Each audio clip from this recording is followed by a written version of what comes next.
এখন রমজান মাসে কি করি আমরা? আমরা চারজন মিলে ওই ভাইয়ের দায়িত্ব নেই, তাই করি না? আমরা চারজন মিলে ওই ভাইয়ের দায়িত্ব নেই, তার খাবার, তার ইফতার, তার সাহারি, তার পরিবারের দেখাশোনা, তার পোশাক আশাকের আমরা দায়িত্ব নেই না? আমরা জাকাতগুলো দেই না? আমরা ওশর, সাদাকাতুল ফিতর এগুলো দেই না? এতে করে একটা ব্যালেন্স তৈরি হয়, ওই চারজন মিলে পঞ্চম ব্যক্তির দায়িত্ব নেওয়া হয়। কিন্তু এই কাজটা আমরা শুধু রমজানেই করি, রমজানের বাইরে করি না।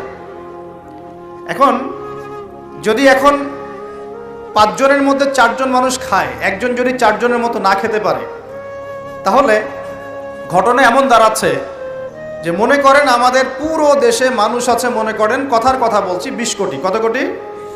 ধরে নেন যে 20 কোটি মানুষ আছে। তাহলে আপনার 15 কোটি মানুষ দারিদ্র্য সীমার উপরে আছে, 5 কোটি নিচে আছে। 5 কোটি সংখ্যাটা কি কম না বেশি? আচ্ছা, 15 কোটি মানুষ যে খাবার আমরা খাচ্ছি, এই খাবারের সাথে যদি আরো 5 কোটি মানুষকে আমরা খাওয়াতে চাই রমজান মাসে, তাহলে বাজারে যে খাদ্যদ্রব্য আছে এর উপরে চাহিদা বাড়বে না? বাড়বে না? বুঝতে পারছেন না? চাহিদা যখন বেড়ে যাবে, দামটা কি বাড়বে না কমবে? বেড়ে যাবে। এর উপর আবার আছে দুর্নীতি, এর উপরে আবার থাকবে ধনীরা জাকাত দিবে না অনেকেই, এর উপরে আবার থাকবে কালোবাজারি, এর উপরে আবার সিন্ডিকেট করবে, এর উপরে আবার মাপে কম দিবে। মানে সব মিলিয়ে একটা কৃত্রিম সংকট তৈরি হয়ে যাবে। তখন আপনি কি করবেন? সলিউশন বললাম, যার সামর্থ্য আছে অপচয় কমিয়ে দিবেন। 1 নম্বর কাজ কি? অপচয় কমিয়ে দিবেন, প্রতিবেশীর হক দিবেন। নিজে খেলাম, আমার আত্মীয় স্বজন না খেয়ে আছে, আমার প্রতিবেশী না খেয়ে আছে, এমনটা করতে যাবেন না। যদি 5টা খেজুরে কাজ হয়ে যায়, 6 নম্বর খেজুরটা মানুষকে দান করে দিন। যদি এভাবে চলতে পারেন সবাই খেতে পারবে। এখন বড় সলিউশন কি? এটা তো ইসলামিক সলিউশন বললাম। অপচয় কমিয়ে দেয়া, অপচয় কমিয়ে দেয়া, নিজে খাওয়া, অন্য ভাইকে খাইয়ে খাওয়া। যেমন একটা হাদিস এসেছে, সে ব্যক্তি মুমিন হতে পারবে না যে নিজে পেট ভরে খায়, প্রতিবেশী না খেয়ে থাকে। হাদিস আছে না? এই হাদিসগুলোর উপর আমল করলে সমাজে কোনো দারিদ্রতা থাকতো না। আমরা এগুলো বলি ঠিকই, কিন্তু এগুলোর উপর আমল করতে পারি না। আমরা নিজে পেট ভরে খেলে আমরা চাই কি পরের দিনও যেন আমার খাবার রিজার্ভ থাকে, ওইটা আমি চেষ্টা করি। মানুষকে দান করা তো দূরের কথা, আমার যতটুকু আছে আরো ডাবল করতে চাই, ট্রিপল করতে চাই, আরো বেশি করতে চাই। এতে করে সমাজে কি হয়েছে জানেন? সমাজে এক শ্রেণীর মানুষ দিন দিন ধনী হয়েছে, আর এক শ্রেণীর মানুষ দিন দিন গরিব হয়েছে। মধ্যবিত্তের সংখ্যা কিন্তু খুব কম এখন, কারণ ধনীরা দিন দিন ধনী হচ্ছে, গরিবরা দিন দিন গরিব হচ্ছে। মাঝখানে আমরা কিছু মানুষ পড়ে আছি, না কারো কাছে হাত পাততে পারি, না কারো কাছে মনের কথা বলতে পারি। মধ্যবিত্তরা এমন না যে মান সম্মানের খাতিরে কাউকে কিছু বলতেও পারে না, কারো কাছে হাতও পাততে পারে না। আর দরিদ্র মানুষরা না হয় চেয়ে খেতে পারে, তাই না? তো একটু বোঝেন, আলোচনা অনেক গভীরে যাবে। প্রিয় ভাইয়েরা, আমরা যদি অন্যের দায়িত্ব নেওয়ার মনোভাব রাখি যে আমি নিজেও খাবো, আমার প্রতিবেশীকে খাওয়াবো, আমার আত্মীয়দেরকে খাওয়াবো, এবং আমি অপচয় করব না, আমার খাবার যতটুকু হয়ে যায় এতটুকুতে তুষ্ট থাকবো, বাকিটা আমি দান করব, সদকা করব। রমজানে যদি এরকম করতে না পারেন, রমজানে আপনাদের ভয়াবহ বিপদ অপেক্ষা করছে। বলতে পারেন যে ভবিষ্যৎবাণী করে গেল নাকি? দেখেন না কি হয়। কথাটা আগে শোনেন তো, কথাটা শুনে আগে দেখেন তো কি হয়। ইসলামিক সলিউশন কি? অন্যের পাশে দাঁড়ানো। ইসলামিক সলিউশন কি? অপচয় কমানো। ইসলামিক সলিউশন কি? জাকাতগুলো দেয়া। যখন ধনীরা জাকাতগুলো দেয়া শুরু করবে, তখন দরিদ্রর পেটে গিয়ে ভাত পড়বে। ধনীদের সম্পদে যে জাকাত আছে, এই জাকাতগুলো যখন আপনারা সুষ্ঠুভাবে বন্টন করবেন, তখন গরিবের পেটে ভাত পড়বে। শুধু এইসব তন্ত্র মন্ত্র আর খাতা কলমের ইকোনমিক্স দিয়ে সমাজে শান্তি প্রতিষ্ঠা হবে না। খাতা কলম বইপত্রের অর্থনীতি দিয়ে সমাজে শান্তি প্রতিষ্ঠা হয় না, বরং সমাজে কি হয়? পুঁজিবাদ হয়। পুঁজিবাদ কি জিনিস? ধনী দিন দিন ধনী হতে থাকবে, এক শ্রেণীর মানুষের কাছে ধন সম্পদ কেন্দ্রীভূত হতে থাকবে, এক শ্রেণীর নির্দিষ্ট একটা শ্রেণীর কাছে ধন সম্পদ কুক্ষিগত হতে থাকবে, বাকিদের রক্ত চুষে চুষে এরা বড়লোক হবে। ধনী যারা আছেন তাদের সম্পদের যে জাকাত আসবে, এই জাকাতটা দরিদ্রদের মধ্যে বন্টন করতে হয়। যদি এটা করতে পারতেন, সমাজের সবাই 3 বেলা খেতে পারতো, না খেয়ে মরতো না কেউ। কে শুনবে কার কথা? এগুলো তো বললেও সমস্যা, করলেও সমস্যা। কারণ আমরা বললে হয়ে যাব ধর্মান্ধ, আর যদি মুসলিমরা করে তারা হয়ে যাবে। আশ্চর্য একটা অবস্থা। সারা বিশ্বে যারা একনিষ্ঠভাবে ইসলাম পালন করতে চায়, ওদেরকে সারা বিশ্বে মৌলবাদী বলে প্রচার করা হয়েছে। অথচ সমাধান কিন্তু এখানে। এই যে আমার হাতে যে কিতাবটা দেখছেন, এই কিতাবের মধ্যে আল্লাহ পাক সমস্ত বিষয়ের সমাধান নাজিল করেন নাই? এটা মুখে বলছি আমরা, ঠিক। কয়জন বিশ্বাস করে কথা? কয়জন সত্যি মন থেকে বিশ্বাস করে যে আল কোরআনুল কারীমে সত্যি সত্যি আল্লাহ পাক সমস্ত বিষয়ের সমাধান নাজিল করেছে? আজকে জুমার দিনে সূরা কাহফ পড়তে হয়, তাই না? এই সূরা কাহফের 54 নম্বর আয়াতে, কত নম্বর? 54 নম্বর আয়াতে আল্লাহ পাক বলছেন, ওয়ালাকাদ সাররাফনা ফি হাযাল কুরআন লিন-নাস মিন কুল্লি মাসাল। আল্লাহ বলেছেন, দেখে নিন, আল্লাহ বলছেন নিঃসন্দেহে, নিঃসংকোচে, অবশ্যই আমি এই কোরআনের মধ্যে শুধু মুসলিমদের জন্য নয়, পুরো মানব জাতির জন্য সমস্ত বিষয় ব্যাখ্যা করেছে। আল্লাহ পাক বলেছেন শুধু মুসলিমদের জন্য, পুরো মানব জাতির জন্য যত বিষয় প্রয়োজন আমি আল্লাহ এই কোরআনের মধ্যে ব্যাখ্যা করেছি। কে বলেছেন? আল্লাহ কি মিথ্যা কথা বলেন? তার রাসূল কি মিথ্যা কথা বলেন? তাহলে আমাদের মানতে সমস্যা কোথায়? মানতে কি সমস্যা? এই যে বললাম, যদি আমরা ইকোনমিক সেকশনে সমৃদ্ধি চাই, একটা স্টেবিলিটি চাই, অবশ্যই যাকাত ইম্পোজ করতে হবে। যাকাত ছাড়া অর্থনৈতিক সাম্য আসবে না। মনে করেন বাংলাদেশে মনে করেন যে 1 কোটি মানুষের উপরে যাকাত ফরজ, কথার কথা বলছে, কথার কথা। এই 16 কোটি 20 কোটি মানুষের মধ্যে মনে করেন 1 কোটি মানুষের উপর যাকাত ফরজ হয়েছে। আছেন এমন মানুষ? যাকাত মানে কি? কত পার্সেন্ট দিতে হবে? সম্পদের 2.5%। 100 টাকায় 2.5 টাকা, এই তো। আচ্ছা, এখন 1 কোটি টাকায় এই টাকাটা কি ছোট না বড়? আর এটা একজনের হিসাব করলাম, যদি এরকম আমি 1 লাখ মানুষের হিসাব করি, কত টাকা আসবে? এই টাকা দিয়ে আপনি কি করতে পারবেন? নিঃসন্দেহে আপনি দরিদ্র মানুষের সেবা এটা কাজে লাগাতে পারবেন। যাকাতের যে 8টা খাত আছে না? কটা খাত? 8টা খাতে সুষ্ঠু বন্টন করলে দেখবেন সমাজে একটা গরিব মানুষও থাকবে না ইনশাআল্লাহ। সবাই খেয়ে পরে বাঁচবে ইনশাআল্লাহ। এই কাজটা করবে কি? কে উদ্যোগ নেবে? আচ্ছা, এই যাকাত কি শুধু 1 বছরই আসবে না প্রতি বছর আসবে? এই জিনিসগুলো বুঝতে হয়। ইসলাম শুধু আমরা এই গতানুগতিক মুখস্থ করে পড়লেই হবে না, কোরআন সুন্নাহকে বাস্তবে প্রয়োগ করতে হবে। আল্লাহ পাক সে তৌফিক দান করুন। রমজান মাসে অবশ্যই অপচয় কমিয়ে দিবেন, প্রতিবেশী আত্মীয়দের খোঁজ নেবেন, নিজের যতটুকুতে হয়ে যায় এর বেশি খরচ করতে যাবেন না, অন্যের জন্য ওটা সাদকা করে দিবেন, সদকা করে দিবেন। আর কি করবেন? যাকাত দিবেন। যাকাত দিলে আরও 10-20টা মানুষ না খেয়ে মরবে না, ওরা খেয়ে পরে বাঁচবে ইনশাআল্লাহ। এর উপর আছে সাদাকাতুল ফিতর, আছে না? সাদাকাতুল ফিতর আমরা দেই। এগুলো আল্লাহ পাক কেন দিয়েছেন? এগুলোকে আল্লাহ পাক শুধু ইবাদতের জন্যই দিয়েছেন? এগুলো করলে তো নেকি হয়, আল্লাহ সন্তুষ্টি পাওয়া যায়, দুনিয়াতেও সাম্যের অর্থনীতি প্রতিষ্ঠা হয়, এই কারণে দিয়েছেন। আল্লাহ পাক এমনি এমনি দিয়েছেন নাকি? এই যে আপনি 5 ওয়াক্ত নামাজ পড়ছেন, নামাজ পড়লে তো নেকি হচ্ছেই, আধ্যাত্মিকত্ব পাচ্ছেন, আল্লাহ সন্তুষ্টি পাচ্ছেন, আপনার শরীরও ভালো থাকবে ইনশাআল্লাহ, থাকবে না? আপনি ওযু করছেন, ওযু করলে নেকি হয় না? গুনাহ ঝরে যায় না? একই সাথে আপনি বিভিন্ন রোগ ব্যাধি থেকে বেঁচে থাকবেন ইনশাআল্লাহ। আপনি পরিষ্কার পরিচ্ছন্ন আছেন। প্রত্যেকটা কাজের পিছনে দুনিয়াবি উপকারিতাও কি আছে? আছে না?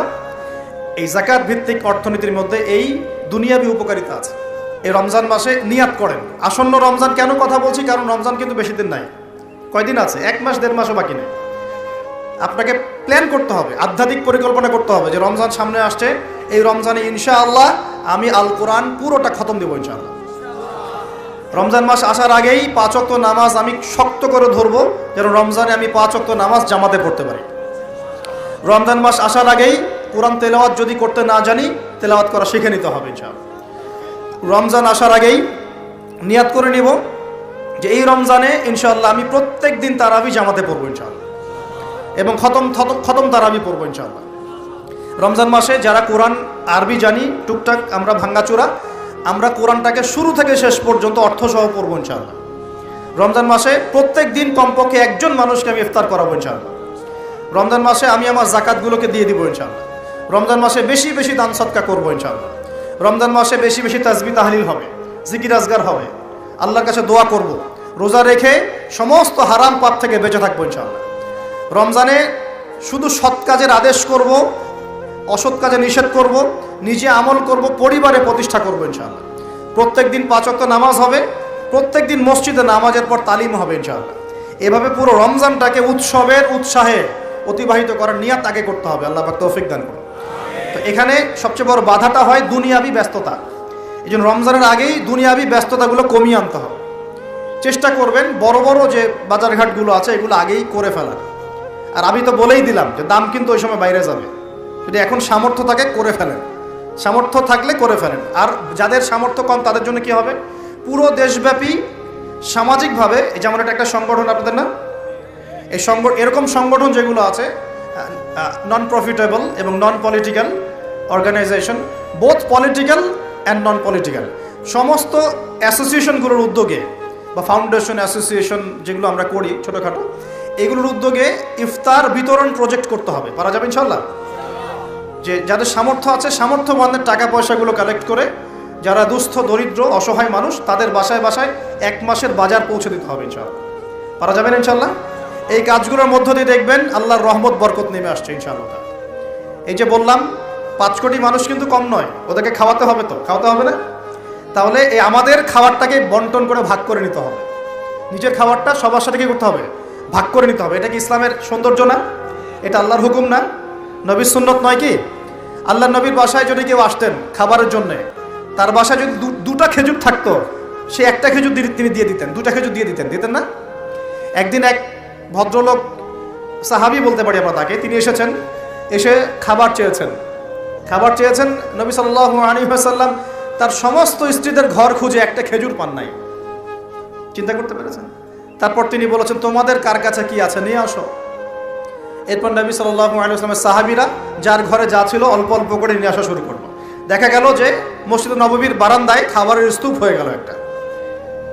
মাশাআল্লাহ। এই যে একের বিপদে সবাই এগিয়ে আসা, এটা ইসলামের সুন্নাত, এটাই নবীর সুন্নাত। রমজান মাসে এই জিনিসটা চর্চা করতে হবে, আল্লাহ পাক তৌফিক দান করুন। আর রোজা রেখে ভুলেও গীবত, তহমত, সমালোচনা এগুলো করতে যাবেন না। রোজা রেখে কথাই বেশি বলবেন না, খালি জিকির হবে, তেলাওয়াত হবে, আল্লাহর কাছে দোয়া হবে, ইস্তেগফার হবে। কথা কম, কথা বললেই বিপদ, কথা 10টা কথা বলবেন, 2টা গীবত করতেই হয় না? আর গীবত করতে মজা লাগে, কেউ আজকে উস্কাই দিলেই বাস গীবত করতে মজা লাগে। প্রিয় ভাইরা, রমজান মাসে রোজা রেখে এই কাজগুলো করতে যাবেন, কথাই কম বলবেন, কথা বললেই বিপদ। মানুষ যদি 2টা গালি দেয় চুপ করে থাকে, ও তার আমল নামা নিয়ে আল্লাহর সামনে দাঁড়াবে, আর কিয়ামতের মাঠে বহু নেকি ফ্রি পাওয়া যাবে। এটা কি জানেন? কিয়ামত অনেক নেকি বিনামূল্যে ফ্রি আসবে আমল নামায়। কেন আসবে বলি হাদিসটা। নবী সাল্লাল্লাহু আলাইহি ওয়াসাল্লাম বলেছেন, তোমরা কি জানো সবচেয়ে বড় মিসকিনকে, দরিদ্র মানুষকে, মিসকিনকে? সাহাবীরা বলছেন, আমরা তো মনে করি যার সম্পদ কম সেই মিসকিন। নবীজি বলছেন, না, প্রকৃত মিসকিন সে ব্যক্তি নয়। প্রকৃত মিসকিন সে ব্যক্তি যে কিয়ামতের মাঠে উঠবে উহুদ পাহাড়ের সমান নেকি নিয়ে উঠবে। উহুদ পাহাড় দেখেছেন তো? বিশাল পাহাড়। উহুদ পাহাড়ের সমান নেকি নিয়ে উঠবে, নামাজের নেকি, যাকাতের নেকি, হজের নেকি, ওমরার নেকি, বিভিন্ন নেকি। কিন্তু দেখবে সামনে বহু মানুষ দাঁড়িয়ে আছে। কেন দাঁড়িয়ে আছে? কারো কাছ থেকে টাকা নিয়েছে, টাকা শোধ করে নাই, কাউকে গালি দিয়েছে, কাউকে অন্যায়ভাবে অপবাদ দিয়েছে, কাউকে আঘাত করেছে, কারো উপর জুলুম করেছে, ইত্যাদি বিভিন্ন রকম মানুষের সাথে জড়িত পাপ ছিল। ঠিক আছে? কারো গীবত করেছে, কাউকে তহমত দিয়েছে, ইত্যাদি। এখন আল্লাহ পাক বলবেন, এই ব্যক্তির নেকির যে পাহাড় আছে এখান থেকে নেকি নিয়ে ওদেরকে দিয়ে দাও। বলেন নাউজুবিল্লাহ। নেকি আস্তে আস্তে ট্রান্সফার হবে। এই যে আমরা যে ব্লুটুথ শেয়ার ইট, মনে আছে? ব্লুটুথ শেয়ার ইট পাস হয় যেভাবে, আল্লাহ পাকের প্রযুক্তি হবে আরও অনেক উন্নত। মুহূর্তের মধ্যেই নেকি ট্রান্সফার হয়ে যাচ্ছে। এরপর নেকি যেতে যেতে সব নেকি যদি শেষ হয়ে যায়, আল্লাহ না করুক, তখন আল্লাহ পাক ফেরেশতাদেরকে বলবেন, ওদের গোনাগুলো থেকে গোনাগুলো বেছে বেছে এর আমল নামে যুক্ত করো। বলেন নাউজুবিল্লাহ। এরপর এই ব্যক্তি এই বিশাল নেকি অর্জন করার পরেও জাহান্নামে যেতে হবে। আল্লাহ পাক হেফাজত করুন আমাদেরকে, বলি আমিন। তো মানুষের সাথে জড়িত পাপটা খুব ডেঞ্জারাস। তো রোজা রাখার তাৎপর্য কি? যে আমরা যেন এই শিক্ষাটাকে সারা বছর ধরে রাখতে পারি।